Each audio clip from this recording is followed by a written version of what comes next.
বিতর্ক যেন কিছুতেই পিছু ছাড়ছে না ফারহানা বিথির। বলছি জনপ্রিয় কন্টেন্ট ক্রিয়েটর ও টিকটক তারকা ফারহানা বিথির কথা। এর কিছুদিন আগে তিনি বিতর্কিত হয়েছিলেন তার স্বামী রাদ এর বিষ খাওয়ার কারণ হিসেবে। বলা হচ্ছিল তখন স্বামীর রাদের বিষ খাওয়ার পেছনে ফারহানা বিথির বেইমানি একমাত্র দায়ী। সেই বিতর্কের রেশ কাটতে না কাটতেই এবার নতুন বিতর্ক। মদ খেয়ে গাড়ি চালিয়ে অ্যাক্সিডেন্ট করে 2 জনকে মেরে ফেলেছেন। পুরো ঘটনাটি জানতে দর্শক আমাদের সঙ্গেই থাকুন।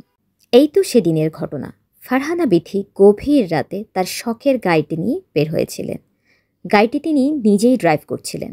পাশেই ছিলেন তার বান্ধবী। এ সময় মিউজিকের তালে তালে তাদেরকে মত্ত হতে দেখা যায়। মাথা নাড়ছিলেন ফারহানা বিথি এবং নৃত্যরত অবস্থায় তার পাশের বান্ধবীকে দেখা গেছে। ঠিক এই সময়টায় পেছন থেকে একটা ট্রাক এসে ধাক্কা দেয় সজোরে ফারহানা বিথির গাড়িকে। এ সময় তার মাথা গিয়ে ধাক্কা খায় গাড়ির মিররে সজোরে। তার কপালের একাংশ কেটে গেছে। দুর্ঘটনা থেকে বেঁচে ফিরে ফারহানা বিথি পরবর্তীতে বলেন তিনি সেদিন মারাই যেতেন, আল্লাহ তাকে বাঁচিয়েছে। কারণ তিনি আশাই করেননি যে ওই অবস্থা থেকে তিনি আবার বেঁচে ফিরতে পারেন। এ সময় তার বান্ধবীর কপাল থেকেও রক্ত ঝরতে দেখা যায়। তিনিও স্থানীয়দের সঙ্গে ঝগড়া করছিলেন, তবে রাদ সম্পূর্ণ অক্ষত ছিলেন। তাদের কেউই গুরুতর আহত হয়নি। বিথির গাড়ির সঙ্গে ধাক্কা লেগে অটোরিকশাটির মারাত্মক ক্ষতি হয় এবং 2 জন নিহত হন।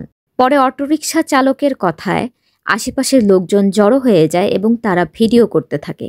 এই সময় ফারহানা বিথিকে বলতে শোনা যায়, আমরা সেলিব্রিটি না হলে আপনারা কি এই কাজ করতে পারতেন? যদি ঘটনাটা আপনাদের মা বোন কারোর সঙ্গে হতো তখনও কি আপনারা দাঁড়িয়ে দাঁড়িয়ে ভিডিও করতেন? পরে অবশ্য ঘটনার স্পটে পুলিশ আসে, পরে তাদেরকে থানায় নিয়ে যায়। সেখানে গিয়ে ফারহানা বিথি সেই অটোরিকশা চালককে মোটা অঙ্কের টাকা দেন তার গাড়িটি রিপেয়ার করে নেওয়ার জন্য এবং সেই অটোরিকশা চালকের সুচিকিৎসার ব্যবস্থা করেন। পরে অবশ্য জানা গেছে 2 জনকে মেরে ফেলার ঘটনাটি গুঞ্জন ছিল। ভাইরাল হওয়ার জন্য এই তথ্যটি তারা ভিডিওতে ছেড়েছে। এখানে আপনাদেরকে একটা প্রশ্ন করি, একটা মেয়ে বলেই কি এত হেনস্থা, নাকি তিনি কন্টেন্ট ক্রিয়েটর বলে তাকে এইরকম হেনস্থা করা হয়েছে? এই ঘটনাটি যে কারোর সঙ্গেই ঘটতে পারত, তিনি তো ন্যায্য ক্ষতিপূরণ দিয়েছিলেন।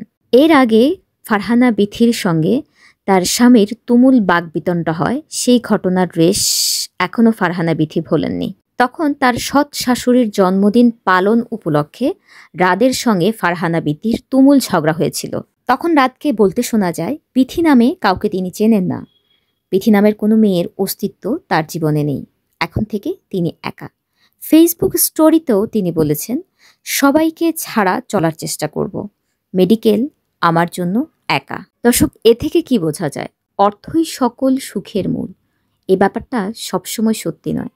কারণ যখন চারপাশ থেকে আপনার অর্থ আসতে থাকবে তখন নতুন নতুন সমস্যার সম্মুখীন হতে থাকবেন আপনি।